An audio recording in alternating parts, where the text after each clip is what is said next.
feeling? I'm feeling all right. You nervous? I can tell. Well, I'm just like, running through things in my head. So. Well, there is no expectations. All right.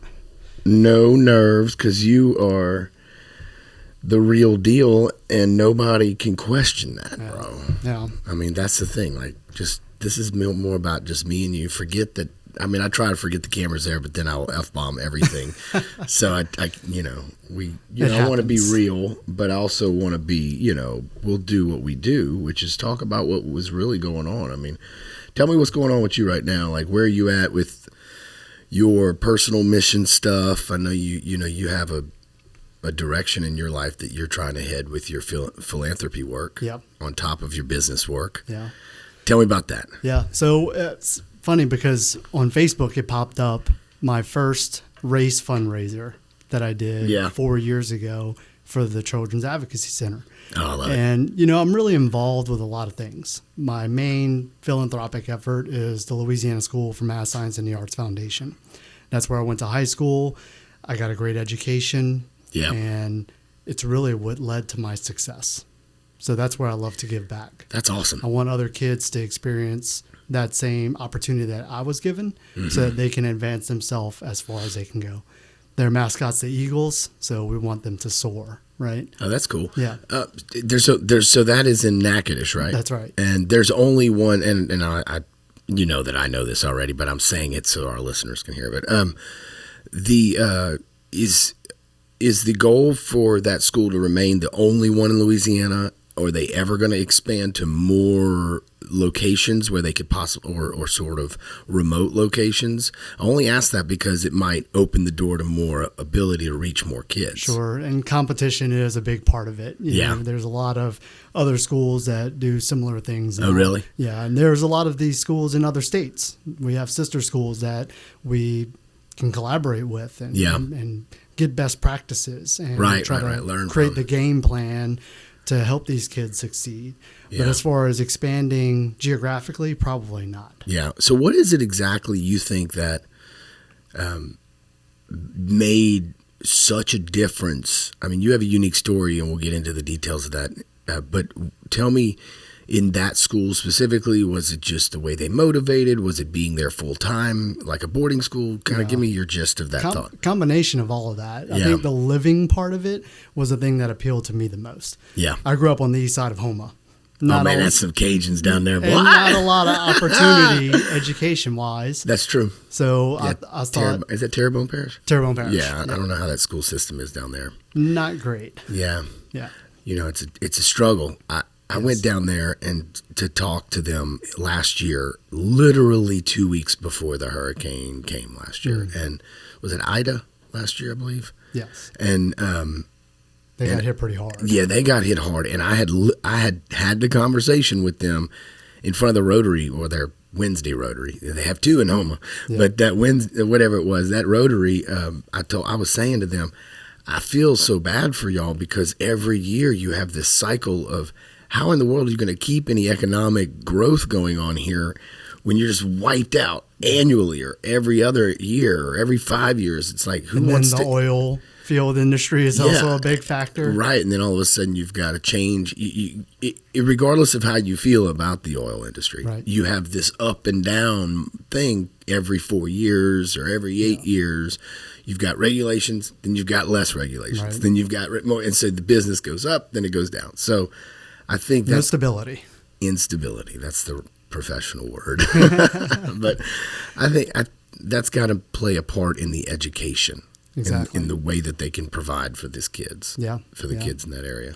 Yeah. So I saw it as an opportunity. I was a great baseball player, but at some point I realized that I was not going to be I was not going to be a collegiate athlete. Yeah. And I really wanted to further my education. I heard a lot about the school starting in about the 7th grade. And at that time, Louisiana school was just juniors and seniors. They now take sophomores. Right on. So when I went my junior year, I was 15 years old. But the living part was one of the biggest components that appealed to me. Living on my own, being independent. I knew that I would get there and thrive with the education component, but I was hesitant about the living on my own component. I thought that would give me a head start in life. is really how I looked at it.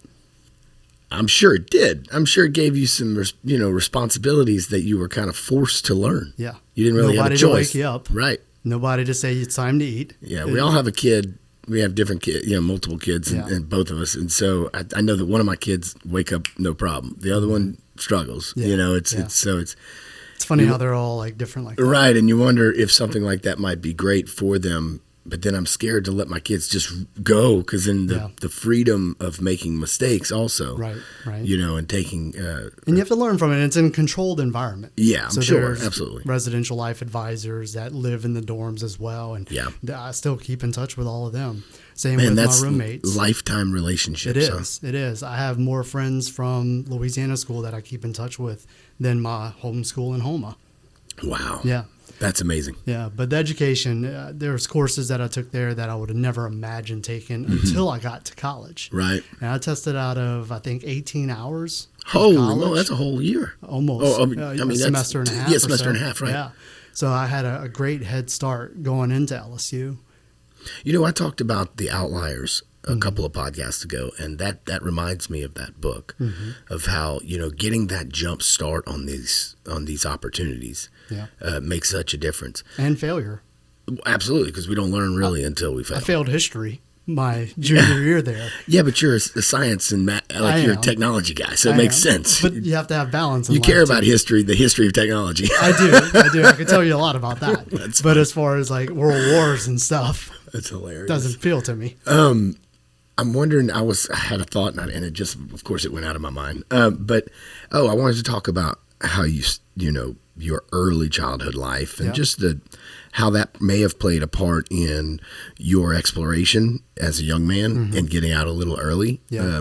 And starting being always ahead of the curve, which I think is still happening. Yeah. And I think we can enlighten or allude to some of that also.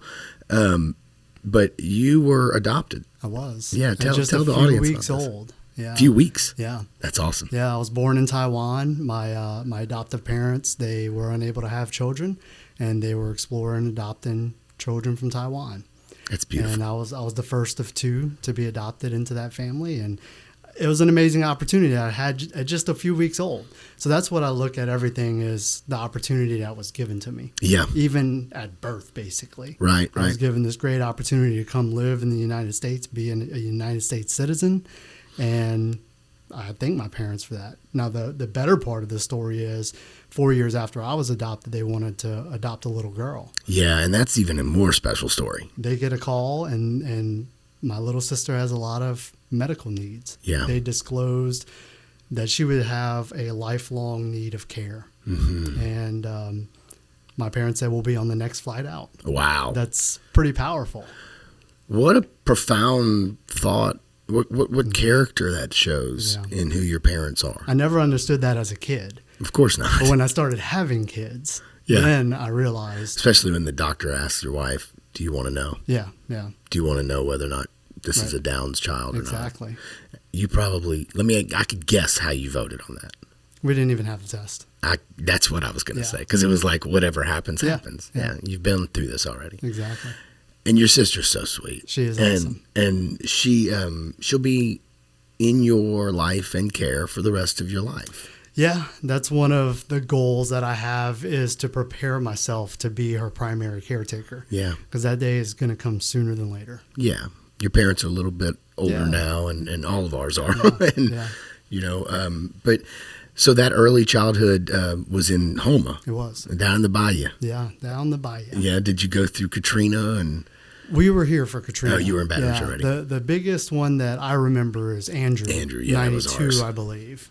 And I remember, we were all huddled in my parents' bedroom because, they always pass in the middle of the night. Right. 2, 3 in the morning, the eyes passing over Houma, basically. Every time. Yeah. And you never see anything, so you're like, Yeah. It's almost better. If you're not from here, you may not understand this, but I liked it better because it kind of took it took the fear a little bit away because you didn't know what was really going on. If you were able to see it all flying around you, it might. Like the movie Twister, a cow flies by. Right? Exactly. And I mean, I've been through some tornadoes, And I'd honestly rather a hurricane any day. We know it's coming. Yeah. That's why I couldn't do earthquakes on the West Coast, right? Tornadoes in the Midwest. No, 100%. I'll take a hurricane all day. 100%. So so you graduated Houma in high school, at Terrebonne High School? No, went to Ellender for 2 years. I'm sorry. My first 2 years. Said, I'm sorry. Yeah. So, and I'm an idiot, by the way. So you'll say something in 5 seconds later. I'll ask the same question. Right. But no, so you were there until your junior year. And then you went.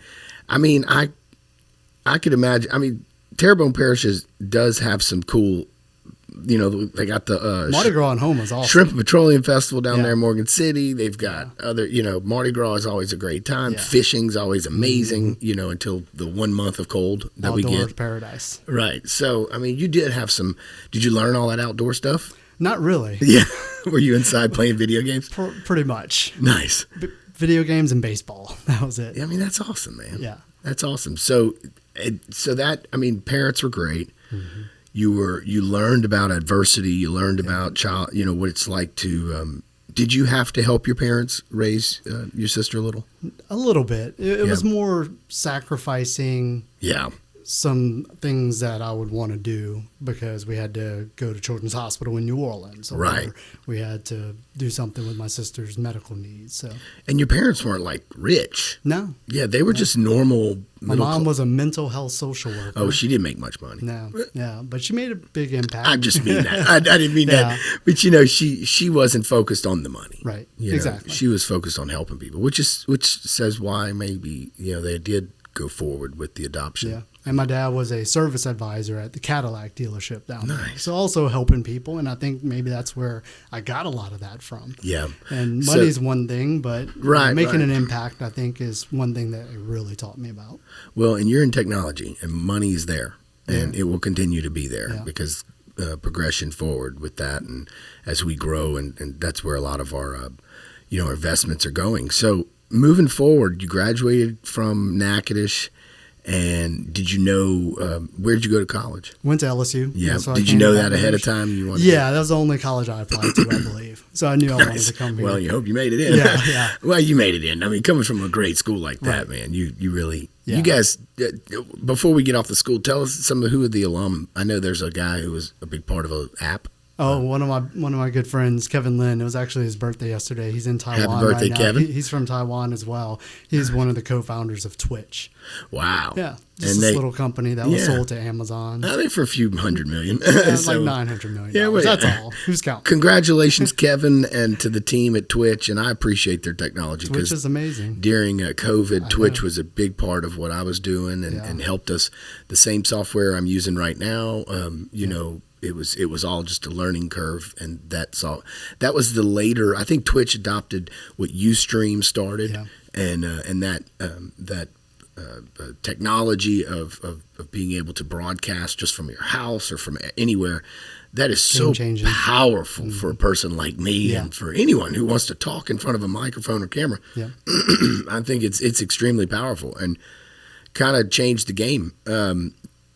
And they're still developing. I think now that Amazon's taken over, they've been able to afford the licensing for major music, and now they're going to have less issues with infringement, copyright infringement issues. So, a lot of great alum from that school doing amazing things. Rocket scientists and lots of really notable alumni. So, say the name of the school one more time. The Louisiana School for Math, Science, and the Arts. Do you know the website? lsmsa.edu. Awesome. So if you're listening and you have a high schooler that's technology driven, math driven, that even the arts. Oh, so they theater, have dance. Yeah, music. I don't know. So go to the website for sure and check out their website. And we'll try to get it up for you. And one of my goals for serving on the foundation board and donating as well is to raise awareness outside of our alumni base. Yeah. Our alumni base are great donors, don't get me wrong. Oh, yeah. But we would love more of the politicians to support us, the general business community, some of these corporations to provide some support and bring awareness to the school. Well, and partnerships, I'm sure, can be driven through some of the alumni like yourself, which you're doing right now, and someone like Kevin Lynn, like you mentioned. I'm sure that technology companies, larger companies, would like to invest in their future employees. Yeah, one of our other board members works for Google. There you go. So they're looking to build a funnel of talent as well. Absolutely. I mean, I have a child who's definitely driven in that direction, and I think I would be interested in her going that direction. I think, and she would probably be welcoming of it too. But so after high school, you ended up at LSU, and you did graduate. I did not actually. No, yeah. You think all this preparation that we've been talking about, these life skills that I learned, and but you may have learned that you didn't necessarily need that paper. That's right. Yeah. You're an entrepreneur. You're a self-starter. Yeah. And I changed my major so many times at the time I was at LSU. I actually went twice and dropped out twice. And the reason for that is our oldest child is 18. We had a child very early. Oh, wow. And my wife, Lauren, who you know pretty well, she wanted to go get her biology degree with a minor in chemistry, and I was general studies. I was like, well, your degree is going to go You chose me? Yeah. Your degree is going to go a lot further than mine. Right. And she ended up getting her biology degree with the minor in chem, and then a chemical company paid for her to go finish her bachelor's in chemistry. She is an extremely smart woman. Yes. And she's the breadwinner, technically. Well, we all live a little bit like that as we are creatives. Right. I think, but your wife Lauren is just extremely intelligent, also just wonderful, beautiful inside and out, and we we just love spending time with your family anytime we can, and. But I'm impressed with her leadership ability. Yeah. I got to say, her, and she's been highly promoted through her job because of that ability to communicate. Mm-hmm. She has a very, very good business communication. There's a word for it. Acumen. Thank you. My wife would look at me and do that right now. The same thing. Her acumen is extremely high, and I learn a lot from her. I learn a lot from you every time, but I think together y'all probably make a pretty solid team. And it's pretty evident because your 18-year-old daughter just received a massive scholarship. Yes. Tell us a little bit about her excelling, because I know she excelled y'all just through high school, junior high, fast. I mean, so y'all had her at such a young age, but it didn't stop y'all. It didn't. I was 1 month shy of 21 when Melaine was born. And that moment she was born was a turning point in my life. Yeah. That paternal instinct, when a woman is carrying a child, they know that they're bringing life into the world. Right. And they have that nesting period and everything. Yeah. For fathers, we're never really ready. But the reality hits the moment we see. Yes. The reality hits the moment we see that child brought into the world. Yeah. So that was a big turning point for me, where I was like, okay, this paternal instinct just kicked in really strong. Yeah. I need to do what I can to provide for this family. So we knew Lauren was going to go back to school, and then I started looking for a job. We both worked in the restaurant industry. Mm-hmm. So that's a tough industry to be in. Yeah, especially with a young baby. With a newborn and people going to college, the parents going to college at the same time. So I was like, look, I'm going to start looking for another job, whether it's a management role in another restaurant or whatnot. Yeah. And the funny story is one of my good friends, Sean Nolan, my wife wanted a new cell phone. And I said, hey, we should put you on my plan. We can save money by putting us together. So we went to the cell phone store, and I was looking at the BlackBerry phones. You remember those? Yeah. And the Palm Treos. Where you could feel the buttons. Yeah, they called them Crackberry, right? Because everybody was addicted to Our their kids email. don't even have a clue. Yeah, They're like, don't know. Well, yours does, but she's old enough. Yeah. But yeah. So I was looking at him. I was asking questions. And my buddy Sean, who was selling me Lauren's phone, said, are you looking for a job? And I was like, matter of fact, he was smart, man. He knew. Yeah. He knew what he was doing. He saw, and that was big money-making devices back then. Oh, listen, keep going. So those were the big money-making devices. So the more of those you sold and the more data plans, the more commission checks you would make. Right. So he's hiring his team, baby. He knows what he's doing. Yeah. So he got me an interview, and I did pretty well and got a job, and that was my first sales role. Professional world, Ben. Here we go. And did you start your new business? Because you started in the kind of the cell business. I did, yeah. So I had a lot of success in the cell phone industry. Sold a lot. I think it's people industry, man. You're a people person. I was about to say that they taught me business networking. Yeah. They said one of the first things I remember. You'll never know who walks through that door. Mm-mm. And he said, look at that guy. He's coming in. He owns Geno's. I take care of him because when I bring my wife, he's going to give me a good table, maybe bring me a bottle of wine. So all this started clicking on, okay, this whole scratch my back, I scratch yours type of mantra. And how old were you? 22, 21? 22, 23, I believe. Yeah, that's early. That. Yeah. That's early for that to happen. Yeah. So, again, you're an early bird, man. Yeah. So I took the networking thing and really ran with it. Yeah. I got an award in 2005, I believe. I was in the top 1% in the nation for sales. Wow. For Singular at the time. Oh, I remember Singular. Yeah, so I started with AT&T, and then Singular bought it, and then AT&T bought it again. There's a funny Colbert episode or segment about that you should go find. Oh, yeah, don't make me pull it up right now. No, that's awesome. Yeah. It doesn't surprise. I remember Singular Wireless. I think I owed him money at one time. Rollover minutes. Yeah. That was a big thing. Yeah. So I did pretty well there, and then I kind of hit a cap. After I got that award, I get back, and we have a sales team meeting, and they say, okay, we're changing our commission structure. We did this every few years. Of course. And I looked at it, I was like, man, I'm hit the same numbers I hit last year and make 30% less money. It's time to start figuring out what my next stepping stone is. Yeah, maybe I need to become the business. So I ended up sticking it out that year, exceeded my numbers from the previous year, and still made less money than my award year. So I was like, yeah, I think there's a good need for people to learn more about how to use this mobile technology. And that's where I started Wireless IQ. Yeah. So I started a company that focused on technology, mobile technology training and consulting, which also kind of took off and evolved. And I'm sure we'll get to that as well. Yeah. So, and you partnered at that time with some people, or was that later? Yeah, I had a couple original business partners. And then, you always. Yeah. Luckily, you were able to maintain ownership and keep it going, because a lot of times things dissolve after that. Exactly. Yeah. And then when I met you through Andy, who's this great guy that we were working with in music.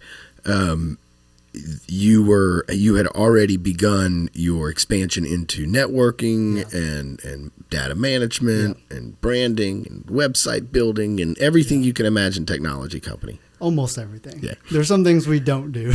Yeah, maybe not hardware install. Well, we do some hardware install, but not like wiring or voice over IP phones, those sort of things. We like to leave those to the experts. Right. Yeah. And you do have some great partners. I know Amy and Amy was another one of those turning points in my life. Yeah. Where Andy's office, his law office, was Wireless IQ's first client. So we got to know each other more. They were customers of mine at AT&T, and they were my first client for Wireless IQ. And then the opportunity came where Amy and I became business partners, and that was a huge turning point in my life and in the life of the company. Yeah, I think you jogged my thoughts around friendships built from business relationships as opposed to business relationships built from friendships. And I think that's what the first partnership was. And that's why it never works. Yeah. Or never. That's a general term. That's why it rarely works. And it's because those dual relationships become strange. Mm-hmm. It's easier to maintain, like we began our friendship through business. Yeah. And that's why I think we're still maintaining a really strong business and friendship, because of that. Just my thoughts, because we do share a lot of personal conversations off the microphone and camera that I think I value tremendously as a friend. Yeah. And I learn so much but also not just business stuff. I learn personal stuff. Mm-hmm. But I do learn a lot of business stuff too, obviously. But I like the fact that, like I said, starting that relationship with Amy and Andy, them being your client, gave them a clear, just like your Singular guy back in the day, who was like, you want to work for me? Because I need somebody who can move and jargon and do all this stuff the way you do. Yeah. I mean, there's talent already there, and it's an inherent talent. It's inside you already, so it's not something that can be taught. Right. I think that comfort of just conversing with people, you do it well, and so that's part of why I think you've been very successful. Thanks. in the things, my thoughts. Yeah. I'm stupid, but hey, that's my thoughts. No, I like to self-deprecate there. Right. So after we met, you changed the name of the company.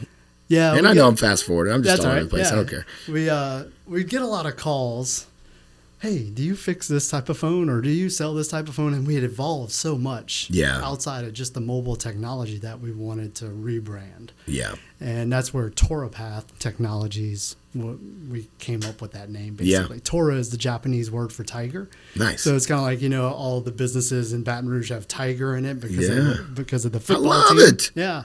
So I never knew that. Yeah. That's great. This tiger path for our I love clients, it. The path of the tiger. Yeah. Absolutely. Yeah. Dude, that brings on a whole new meaning now. Right. I love it, man. It's a good conversation. Yeah, it is. And you have just an incredible staff of people. Couldn't do it without them. I am massively impressed. Thanks. With you're always going to weed out the weak people that come and go, but your IT team, your head of IT is an amazing man, and he's one of the most gifted IT people. Yeah, he really is. Yeah. Andre is just a sweet guy too. He and his story. Maybe one day I can get Andre on. That'd be funny.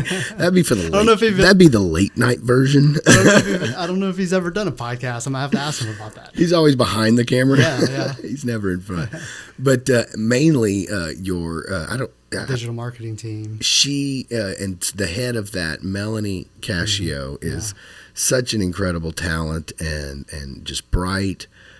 Just so good to work with from a, like I said, communication skill. I mean, she's working with a cuckoo person like me, and then she goes and works with a professional person and, like a corporate driven individual. And then she goes to work in school system people. And she's such a great balancer of personalities. Shift gears and quickly. can shift. Yeah. Michaela's the same way too. Oh, absolutely. Yeah, she took the... once she graduated college, she just came in with y'all full time, and she was doing a great job before she graduated. By the way, I mean, I thought really highly of Michaela's gas pedal to the floor mentality. I mean, she doesn't mind getting after it. I love giving people direction and helping to shape and mold them. Yeah, it's pretty fulfilling. Absolutely. Yeah. Well, you've done that well.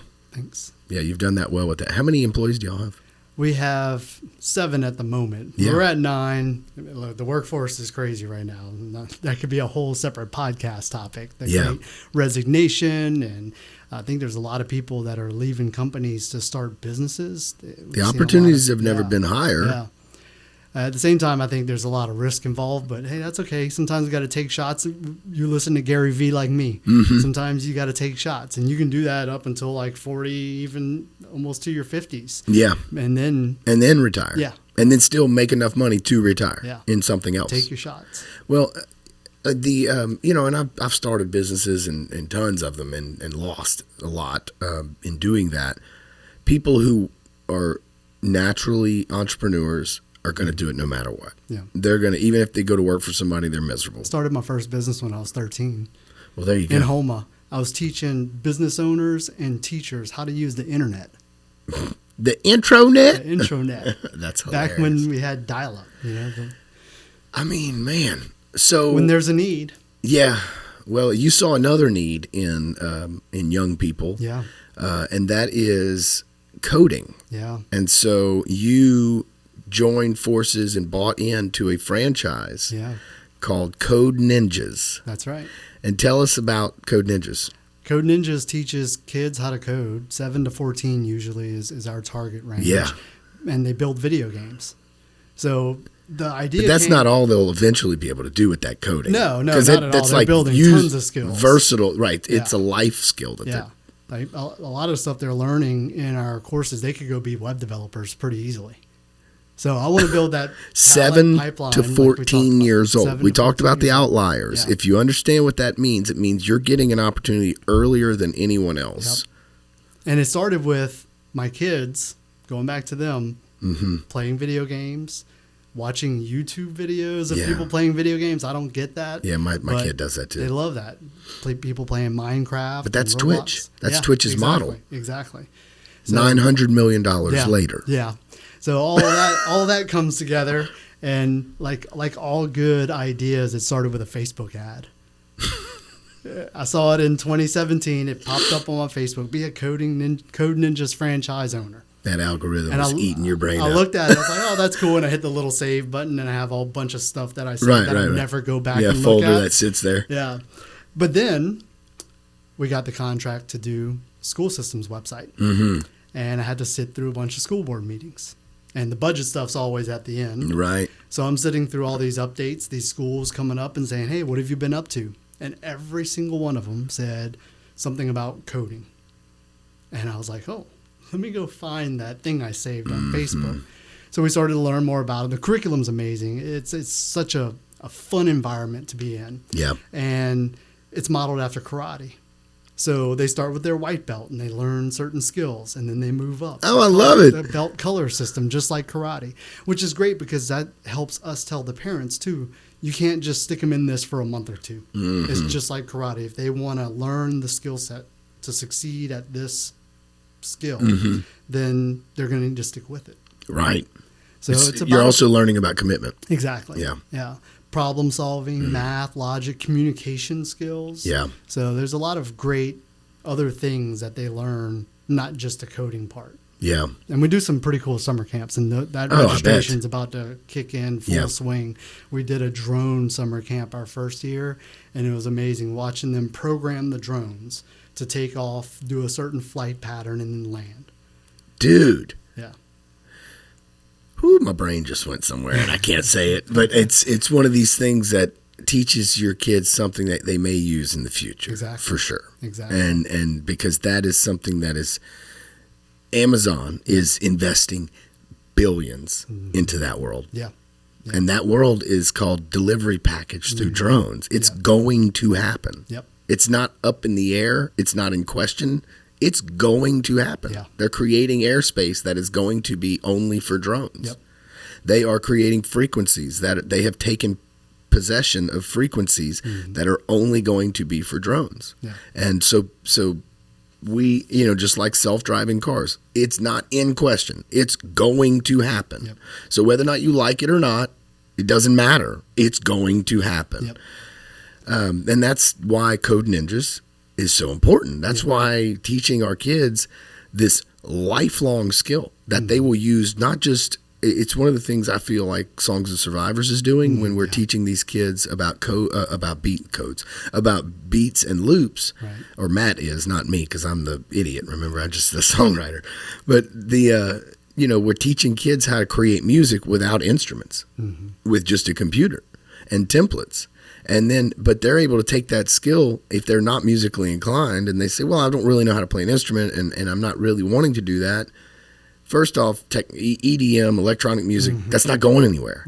It's not like we're going to go retract back into the old days with just stringed instruments and flutes and brass instruments. We're going to have EDM forever, and I'm not like the biggest lover of it. I love country music and old school. I know you do, but I'm saying like, I'm okay with it, even though, but that skill of making those tracks and visually seeing those tracks up there, they can take those skills in Ableton and use them on GarageBand and use them on whatever free software might come with their next device or their next computer. Yeah. In the future, they're learning lifelong skills, and the same goes with Code Ninjas. That is not something that's going to go away. It's not. So coding is, and I'm sorry to keep going. Imagine all the things that we have that require coding. Your watch. My watch, yeah. This software we're using to record the podcast. Our TVs. What makes this microphone requires coding. Yeah, everything requires coding now. So now the other thing worth mentioning is we also want to touch these kids that it may not be a good fit for them. They should give it a shot. I went to Louisiana school thinking that I wanted to be a coder. Yeah. And I started taking these coding classes, and I quickly learned that it wasn't for me. Yeah. Now, I'm glad I had that foundation. I can go sell a website now. Right. But I'm not going to sit behind the scenes and code the thing. And I learned that, thankfully, in those last 2 years of high school instead of trying to figure that out at LSU, even though I changed my major like 19 times. Well, process of elimination. Yeah. I mean, one of the things that we do with our kids is test them. I know there's somebody blowing outside in the grass. Sorry. if we give our kids skills tests to understand where they're strong at. Yeah. And so I think that you having that opportunity early to find out that that's not where your strength was, but yet it was in the same industry. It just may not be that specific skill set. Yeah, exactly. There's areas of technology that I'm very strong at, and coding is not one of them. No. And so and we all, I think that's where instead of us trying as parents to try to force our kids to do what we want them to do, we need to sometimes realize that maybe that's not in their wheelhouse or that's not their strength. Mm-hmm. And it's good to let our kids just explore what they want to do. Yeah. And even if it's ballet dancing and it doesn't look like there's a lot of income in the end, right. I don't really, we have to just let them. They may learn that they want to own a ballet studio, mm-hmm. Or that they want to, just teach young people dance as a form of healing. Figuring out their why. Yeah, is what we're their trying purpose, to do. And yeah, it's huge. And Melaine, our oldest, is actually a sensei, one of the employees at Code Ninjas. Sensei, I love it. Yeah, so all the karate, we have a dojo. It's not a classroom. We have senseis, not teachers. We don't want it to feel like school after school. Right. We want to have this warm, welcoming environment where these kids can flourish and really, attack those interests that are deep down inside them. Right.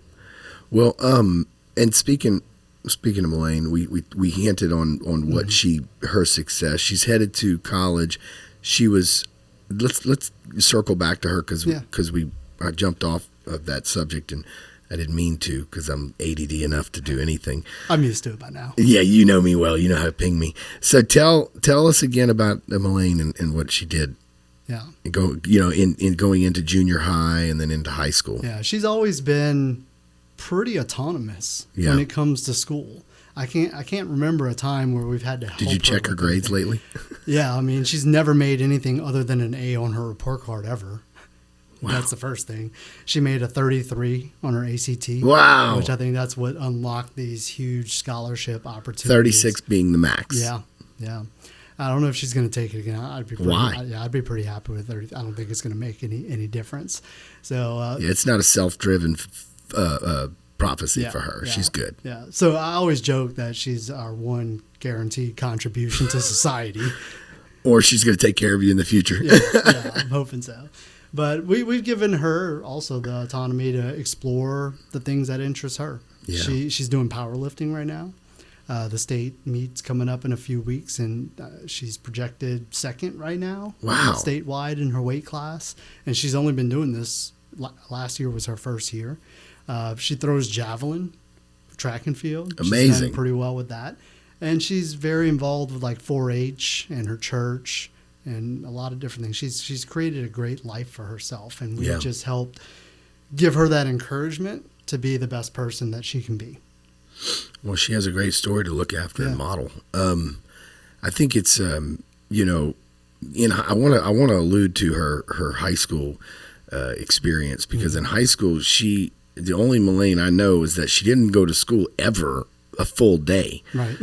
Because she had taken honors classes early and college prep classes that gave her credits. Ascension has a great program called the Early College Option. Yeah. They go all 4 years to River Parish Community Colleges, and they graduate with an associate's degree and a high school diploma.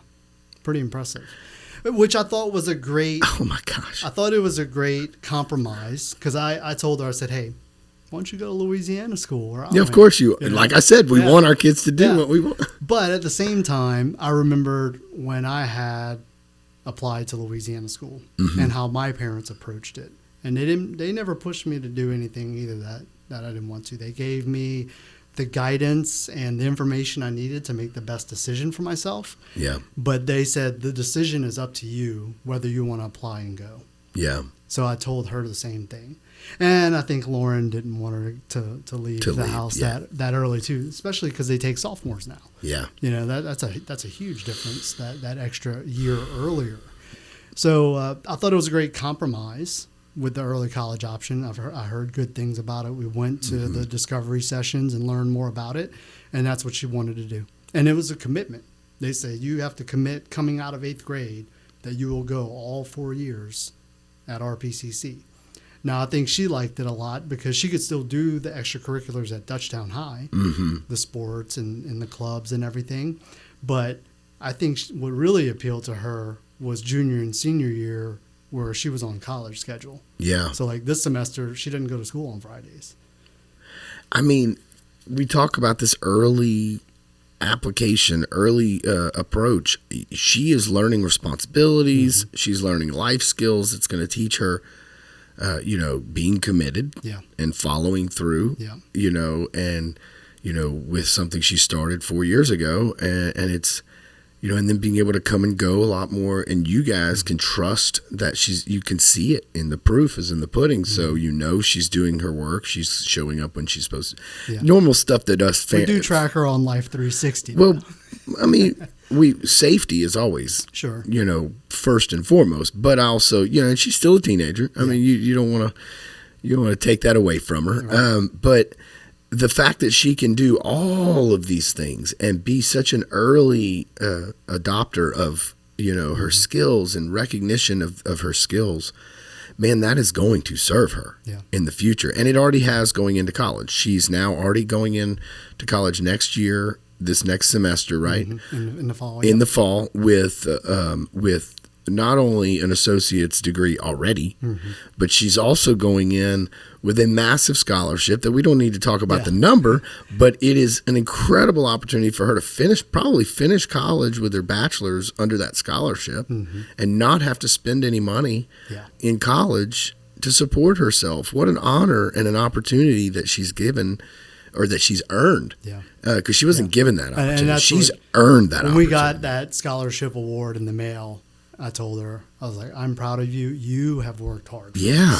This is all on you. And that will go on forever. That lesson of I earned this. It wasn't something that was right. We hand our kids so much these days. Man, you've done a really great job with her. Thanks. And congratulations on that. And hopefully the other two can follow in the footsteps at least, a little bit. They're a different generation. High bar that's been set. The firstborn, they seem to, mine, she's a straight A student also. And I think she got one B in her, in her grades over the last few years, and it was, or whatever. And it was so detrimental to her. But, I know how important that is for firstborns to try to. A lot of times they like to set the bar high, or at least they feel the responsibility of doing that. Which is a whole nother podcast. We'll talk about mental health and the responsibilities we place on our children in their birth order. No, I'm just joking. Well, mental wellness has become a huge topic for me. The pandemic, the uncertainty of the world and what's happening, and as an entrepreneur. We show the fun part of it, right? And I think Gary Vee does a lot of that, but he also shows the realistic part about it too. And he had a great video that he made called "It's Lonely at the Top," and I think I shared that with you a few years ago. And we have a huge responsibility on our shoulders, especially the more employees that we have. That's more mouths you're trying to feed. Exactly. Their success and well-being of their family sits on our shoulders as entrepreneurs. So when the pandemic happens and we're shut down for 3 months and we're going through all these different phases that we don't have to dive that deep into, but it takes a mental toll not only on the general public, but also especially the entrepreneurs. Oh, I know. I remember. Pivoting though is something that we do well. That's what makes us resilient. And makes us very unique already, and the ability. I always thought that it was a negative thing that I was never a master of one thing, and always, or at least in my eyes, and that I was always skilled in a lot of different things, but it made me feel like, well, you're just not great at one thing, so you're just trying to figure out what you can do just to try to get by or whatever. It's just some imposter syndrome bullshit. Right. Excuse me, I'll bleep that. And that was, I heard a quote the other day, and I don't know if it's real, but it said, the quote was like, never mind. It was basically, the point is that you're not, it's better to be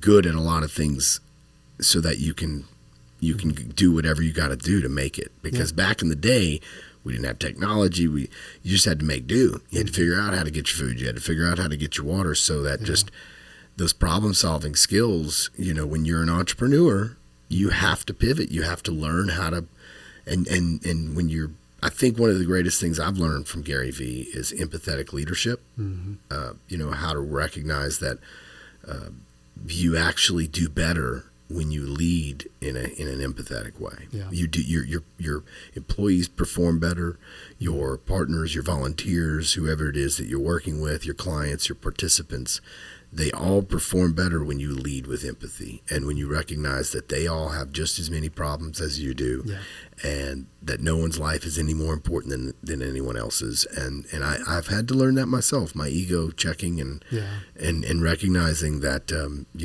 everyone's life is just as from the people that are that are struggling across the world right now with what's going on, or the ones that are struggling below us in down in the countries below us that are don't want to live there anymore and they want to find opportunity.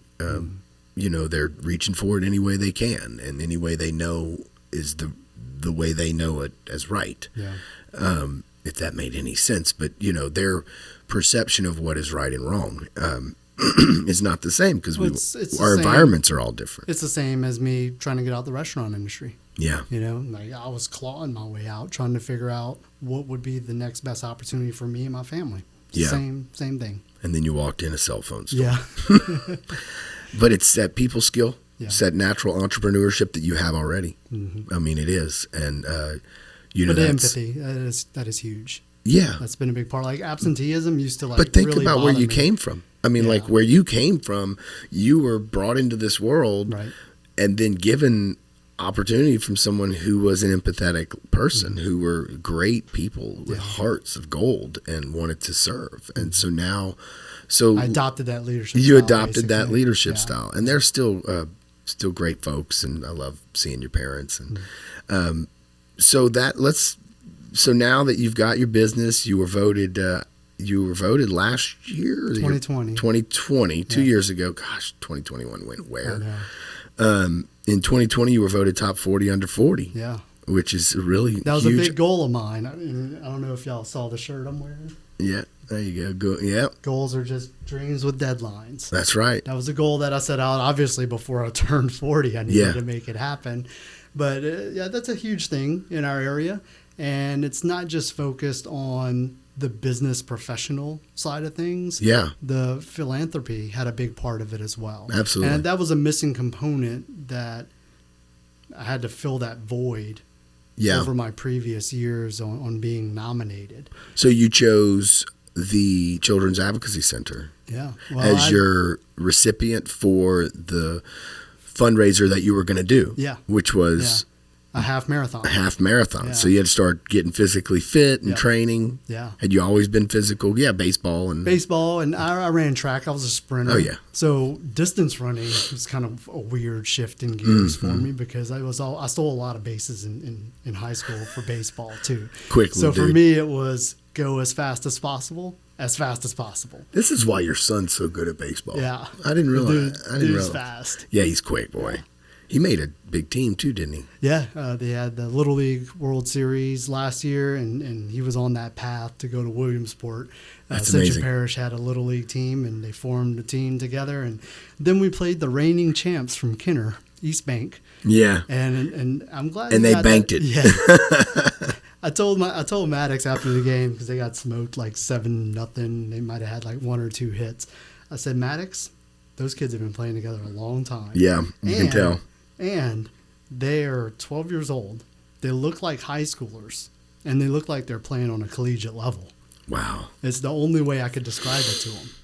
Yeah, we had Blair Barbier on, and Blair was the quarterback and an All-American baseball player, and he got a scholarship at LSU, and then he ended up as a team captain. He's from the West Bank over there.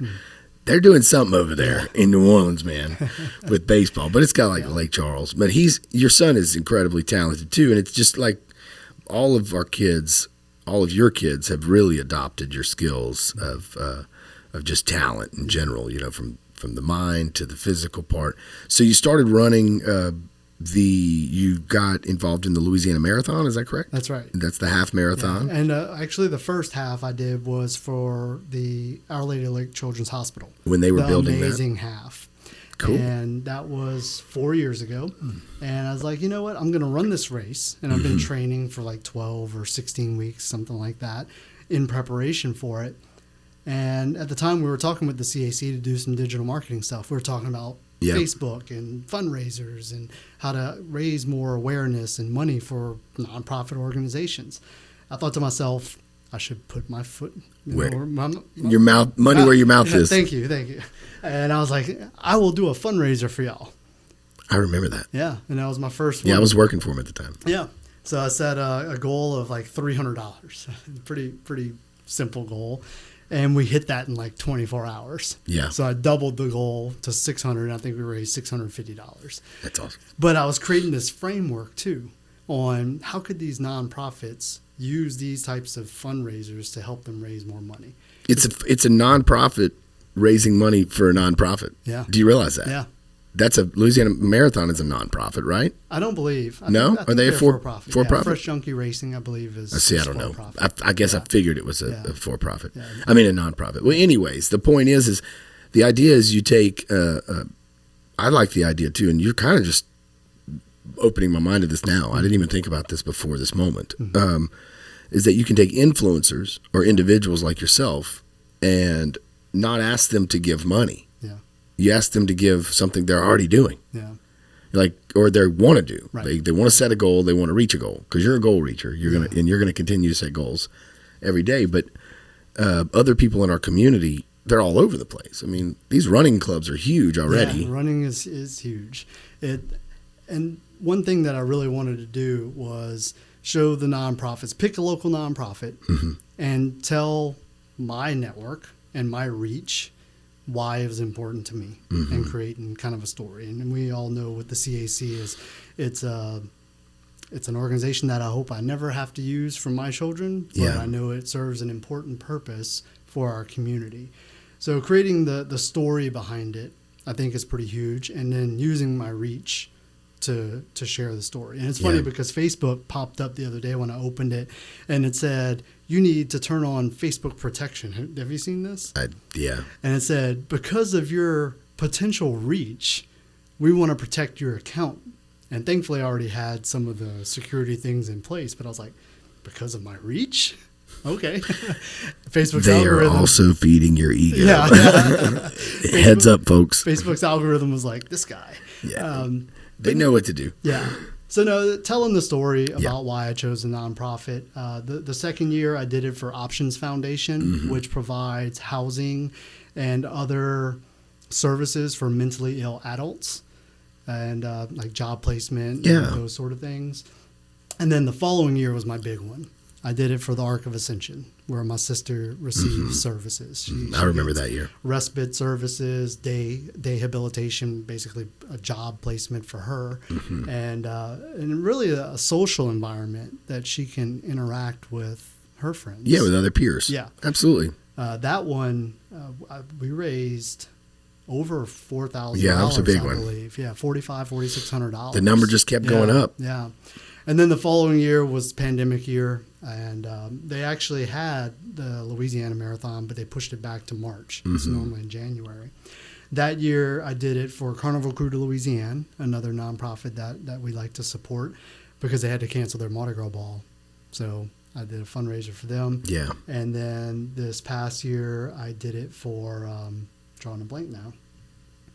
It just happened. I did it for, I can't remember.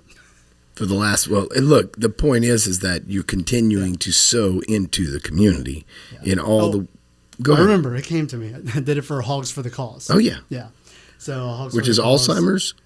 No, Hogs for the Cause is. I can't remember. For pediatric cancer treatment awareness. I was way off. Big music festival, barbecue cook-off, and they call me. Yeah, they build these Hogs family residences where the families of the children that are receiving medical care can go stay there while they go temporary to housing. Yeah, it's like St. Jude and how their housing is. Ronald McDonald House is the big one there, and also is a big one in New Orleans where we stayed at. So that was kind of the story behind that. They're looking to build one on the Children's Hospital campus here in Baton Rouge. So seriously, yeah. So that was. Please keep us informed of that. I want to help support that for sure. So that's what I earmarked this fundraiser for, was to go toward that. And that we need a community coffee house. Yeah, that's what we need. Some company or walk-ons. Yeah. Some canes, raising canes. Someone who can really put in the effort and the resources that need to go. Chili's has a home in Memphis. Okay, I didn't know the that. Chili's company restaurant. There's a few homes. Target maybe might have one. I can't remember who has, but companies such as that of that capacity and that level should step up. And I think community-wide. But anyway, so they just started the capital campaign to build this. And I only learned about it from one of my good friends, Brian Rodriguez, the owner of GatorWorks. His son, Miles, had a blood disease, I believe leukemia, and had to go to St. Jude. And then Brian raised some awareness and did an event for the Hogs family residence here, which kind of sparked. Got the seed money going. Yeah. And kind of sparked me wanting to help promote it as well. Awesome. Well, we will we'll continue to support your efforts there and personally and it's fun online and how we can. I mean, I think, we all have a different network, and that was kind of my thought process and how you're reaching out now to all of the, through your philanthropy work and using your voice and your ability to network with people, and you're involved in some other networking groups and just keeping in your what I like to say, keeping your toes in the water in all different places. And what's coming? What's in the near future for you? What do you have any upcoming changes? Anything, expansions? We're working on Code Ninjas Prairieville. Nice. Yeah. Second location. Second location. Wow. Yeah. That shows a success rate. Yeah. Well, we committed to it originally because we wanted to lock down the Baton Rouge. I don't blame market. You though. So I think. Excuse me. One of our last podcasts was John Stewart, and John is doing a nonprofit side of that, and or talked about it. And I mentioned this to you maybe on a phone call. I would like for you two to get together.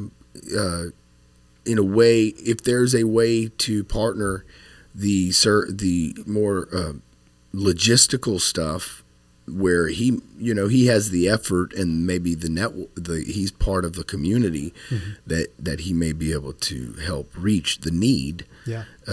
If there was a small fraction of space that could be given, a small space and time to a need. Yeah, we do a lot of community outreach. The more children we can touch, the better. And we're also looking for sponsors, too, for kids. Because, yes, we are a for-profit organization with Code Ninjas, but we know there are kids in the community that need this in their life. Yeah. And we have companies that are sponsoring these kids to go through our program. So they can sponsor an individual child. Yeah. And say, I mean, it's almost like what we used to do when we had a kid. You get the mailer and all that with your own kid or your own dog or whatever it is that you're sponsoring. ASPCA with Sarah McLachlan singing over it. Right. I wonder if there's there's a foster kid or there's a tying into, but that's that's something I'd like. So are you guys expanding into Prairieville? What's the timeline on that? What do you think? Not sure yet. Hopefully, maybe by the end of the year, early next. So I understand. It takes time to build. Yeah, and I'm worried about these construction costs. But if we can wait until that goes down. Yeah. That's been insane. No, but other than that, just kind of continuing on with my pillars and my missions, and I think the biggest thing coming more of my long-term goal, and we can talk separately about this another time because we can probably take up a lot of time talking about it, is the mental wellness and the entrepreneurship community. It's something that I've spoken on to a lot of different people about. Well, you see me go through it all the time too, man. It's a huge need. I graduated from the Goldman Sachs 10,000 Small Businesses program. It's one of the few things that I graduated from, and it was one of the best experiences of my life. Really helped me create this growth plan for Toropath Technologies. Mm-hmm. But in the meantime, I also built another network of people, and they asked for webinar topics. Mm-hmm. So I sent them what I'd been working on from a mental wellness perspective. They put me on their national webinar talking about being a panelist on mental health and entrepreneurship. We had almost 300 attendees. Wow. For that one. So obviously the demand for that type of content and the self-help, I think people are identifying that it's time to focus on that because we don't want to wait till it's too late. Yeah. One thing I've been thinking about doing is some conferences around burnout, mm-hmm. and using our Songs of Survivors programming for that. Yeah. Maybe do some breakout Everybody sessions during conferences, mm-hmm. And using this as a burnout, a way of dealing with burnout. And I would love to see how we could try to do some of that together, even incorporate some of what you're doing in the entrepreneurship, mental wellness mm-hmm. strategies or solutions or anything. If maybe do a keynote with us on that, that would be amazing. I'm still flushing it out, and me and ideas. So, but I would love to mix. We'll sit in the backyard and we'll talk dive about deep into it. I love doing that. Yeah, hopefully the water will be warm. Yeah. And, that new pool, almost that time. That new pool you got a couple years ago. Yeah. Man, it's crazy how time has flown. I know. Well, so mental wellness, entrepreneurship, expanding into Prairieville, and raising kids. Yeah, and that's what we're doing. It's a good life. That's well, man. I think we covered a lot, and I think we really got a great start. This is the first of many that we'll do together, I hope. I'd like to talk about something. We can get into some more specifics as we go further. Sounds good. But thank you for being on with me. Thanks for having me. And I think we're number 4. Is that right? Yeah. Yeah, number 4 podcast. So 4 of many. 4 of many. And I will... We'll see y'all later, and thanks again. Is there tell me the website for the Louisiana school. lsmsa.edu. lsmsa.edu. That's right. lsmsa.edu. You can just Google Louisiana school. That might be easier. Yeah. And I say that, I wanted you to say it out loud because because if you have a young person in your household that you think would, they do the discoveries, you mm-hmm. said, so go onto their website and look into possibly, because I'm going to for even my own child, and see if maybe it would be something that would interest them. And they have a brand new dorm that was built, $30 million dorm that the governor had set aside funds for. So I'll be going there later this month and checking that out for the first time. So a lot of great opportunity there. And also wanted to mention, if you want to follow me, benmarcel.com. What that does right now is it just forwards to my Link app profile. But eventually... Yeah, that's all of our stuff. Yeah. But eventually I'm going to have like a full-blown website for personal branding purposes that really showcase and show off my efforts. benmarcel.com. Check him out. Awesome. Let me pull it down because I'm sure he's going to have the logo right there. So yeah, there we go. Check him out, y'all. Ben Marcel, my man, top 40 under 40, but he's number 1 in my book. Appreciate it. All right, brother. Y'all have a good day. Take care.